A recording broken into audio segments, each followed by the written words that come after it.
હવે નજર કરીશું વિગતવાર સમાચાર પર। અમદાવાદના મોટેરા ગામમાં આસારામ આશ્રમ નજીક આવેલા મકાનોના ગેરકાયદેસર ભાગોને તોડી પાડવા માટે વહેલી સવારથી જ અમદાવાદ મ્યુનિસિપલ કોર્પોરેશન દ્વારા ડિમોલિશન કાર્યવાહી હાથ ધરવામાં આવી છે અને પશ્ચિમ ઝોનની ટીમ દ્વારા આ કાર્યવાહી કરવામાં આવી રહી છે। કાયદો અને વ્યવસ્થા જળવાઈ રહે તે માટે ચાંદખેડા પોલીસનો ચુસ્ત બંદોબસ્ત પણ ગોઠવવામાં આવ્યો છે।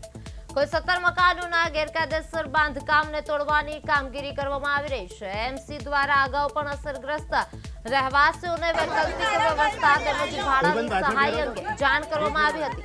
જો કે ઘણા અસરગ્રસ્તોને હજુ સુધી મકાનો ખાલી કર્યા હોવાનું પણ જાણવા ન મળ્યું હતું, જેના કારણે ડિમોલેશન દરમિયાન તણાવપૂર્ણ સ્થિતિ સર્જાય તેવી શક્યતાઓને ધ્યાનમાં રાખીને પોલીસ તૈનાત કરવામાં આવી છે। એમસીના અધિકારીઓની હાજરીમાં સમગ્ર કાર્યવાહી સુરક્ષિત રીતે પૂર્ણ કરવા પ્રયાસો પણ કરવામાં આવી રહ્યા છે। મોટેરા ગામમાં ડિમોલેશનની કામગીરીમાં મકાનોને ગેરકાયદેસર ભાગોને તોડી પાડવા માટે કામગીરી હાથ ધરવામાં આવી છે। જ્યારે મનપાના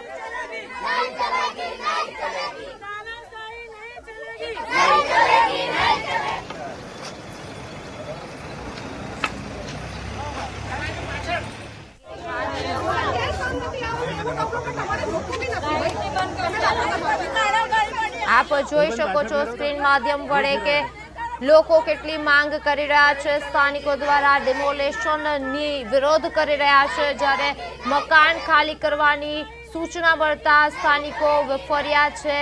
અહીં જ મરી જઈશ, મકાન તોડવા નહીં દઉં એવી માંગ કરી રહ્યા છે। સ્થાનિક વિરોધ કરી રહ્યા છે, જ્યારે સ્થાનિકોની અટકાયત પણ કરવામાં આવે છે અને આસારામ આશ્રમ પાસે ભરેલા અગ્નિ જેવી સ્થિતિ છે તે તમે જોઈ શકો છો કે સ્ક્રીન માધ્યમ વડે કે મોટેરામાં 17 મકાનોના ડિમોલેશન પર આ કાર્યવાહી કરવામાં આવી છે અને જેમાં લોકો વિરોધ કરી રહ્યા છે। એમસી પશ્ચિમ ઝોનની ટીમ એ કામગીરી હાથ ધરી છે।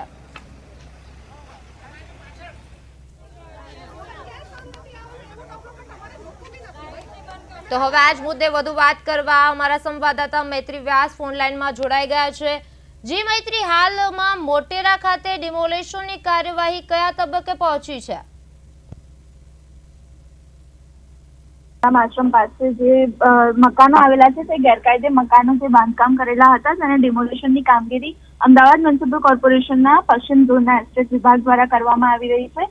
ખાસ કરીને આ જે મકાનો આવેલા છે તે 17 મકાનોના ડિમોલિશનની કામગીરી જે છે તે કરવા માટે આજે એસ્ટેટ વિભાગની ટીમ જે છે તે પહોંચી હતી, ત્યારે જે સ્થાનિકો જે વિરોધ કરી રહ્યા હતા તે વિરોધ કરતા સ્થાનિકોને પણ પોલીસ દ્વારા અટકાયત કરવામાં આવી હતી અને ખાસ વાત કરીએ તો સંવેદનશીલ વિસ્તાર હોવાના કારણે પોલીસ બંદોબસ્ત સાથે રાખીને એસ્ટેટ વિભાગની ટીમ દ્વારા ડિમોલેશનની કામગીરી હાથ ધરવામાં આવી હતી। ત્યારે વિરોધ કરતા તમામ સ્થાનિકોનો હાલ જે છે તે અટકાયત કરી દેવામાં આવી છે।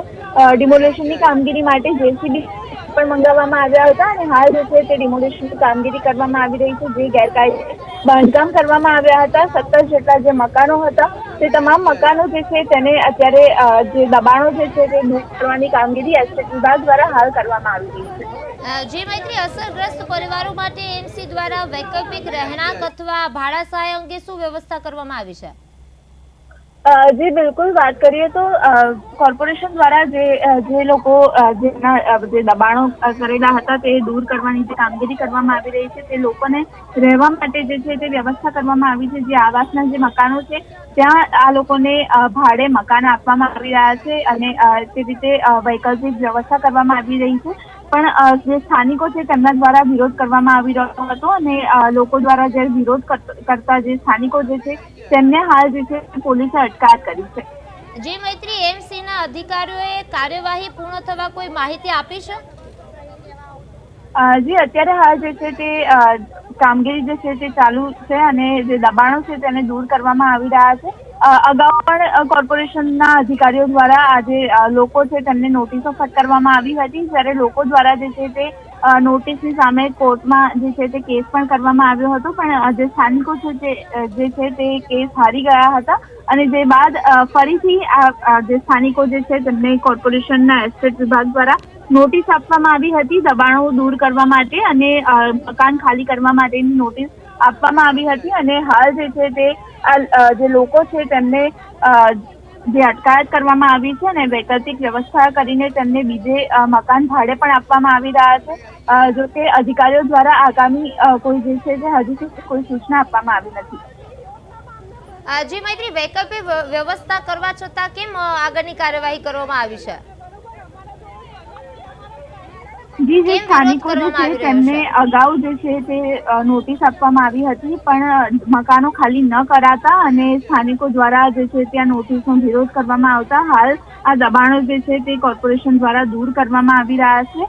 અને નોટિસ આપ્યા બાદ પણ દબાણો દૂર ન થતા મકાનો ખાલી ન કરવામાં આવતા હાલ આ તમામ જે મકાનો છે તેમની ડિમોલેશનની કામગીરી એસ્ટેટ વિભાગ દ્વારા કરવામાં આવી રહી છે. જી મૈત્રી, કાયદો અને વ્યવસ્થા જળવાઈ રહે તે માટે પોલીસ દ્વારા કોઈ વ્યવસ્થા કરવામાં આવી છે? જી બિલકુલ, વાત કરીએ તો સંવેદનશીલ વિસ્તાર હોવાના કારણે પોલીસ બંદોબસ્તની કોર્પોરેશન દ્વારા માંગ કરવામાં આવી હતી. અગાઉ પણ જ્યારે ડિમોલેશનની વાત કરવામાં આવી હતી ત્યારે પોલીસ બંદોબસ્તની માંગ કરવામાં આવી હતી, પણ અગાઉ પોલીસ બંદોબસ્ત ન મળ્યો હોવાના કારણે અને સંવેદનશીલ વિસ્તાર છે જેથી પોલીસ બંદોબસ્ત સાથે રાખીને જ ડિમોલેશનની કામગીરી કરવી પડે, જેથી કરીને આજે પોલીસ બંદોબસ્ત સાથે રાખીને પોલીસના જે જવાનો છે તેમને સાથે રાખીને ડિમોલેશનની કામગીરી કરવામાં આવી રહી છે, જેથી કરીને કાયદો અને વ્યવસ્થા જળવાઈ રહે અને કોઈ અનિચ્છનીય ઘટના ન બને તે માટે કરીને પોલીસ બંદોબસ્ત સાથે રાખી ડિમોલેશન કરવામાં આવી રહ્યું છે. જી, સમગ્ર માહિતી બદલ આપનો આભાર.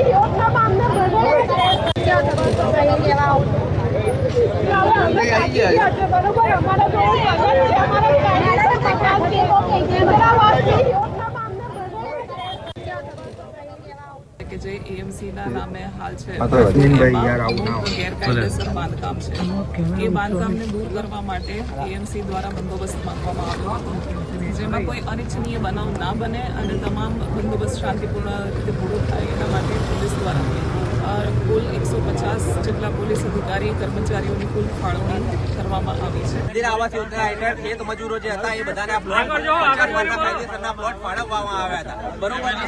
એના જે હવે એ બાંધકામ વધારાનું કર્યું હશે ના નથી પાડતા, પણ કાયદાકીય પ્રક્રિયા પ્રમાણે એ લોકોએ અમને નોટિસ આપવી પડે કે ભાઈ 50 વારની ઉપરનું જે બાંધકામ છે એ તમે અમે માપી આપીએ છીએ અને તમે તોડી નાખો, નહીં તો અમે પછી બુલડોઝર લઈને આવીશું. એની કોઈ પ્રક્રિયા આ લોકોએ કરી નથી. અત્યારે સીધા બુલડોઝર લઈને જ આવે છે. બુલડોઝર થી પાડે એટલે 50 વારની ઉપરનું તો બાંધકામ પડે, પણ અમારું 50 વારનું જે કાયદેસર છે, લીગલ છે, એ પણ પડી જાય. એટલે આ લોકોનું કેવું છે કે એ લોકો પણ એ પાડી નાખે અને જમીન બધી સરકી જાય અને જમીન ખેંચીને આ અને બિલ્ડરો અને એમના મળતિયાઓ અને અધિકારીઓ આ બધાને બસ ભ્રષ્ટાચાર કરવો છે આ માટે.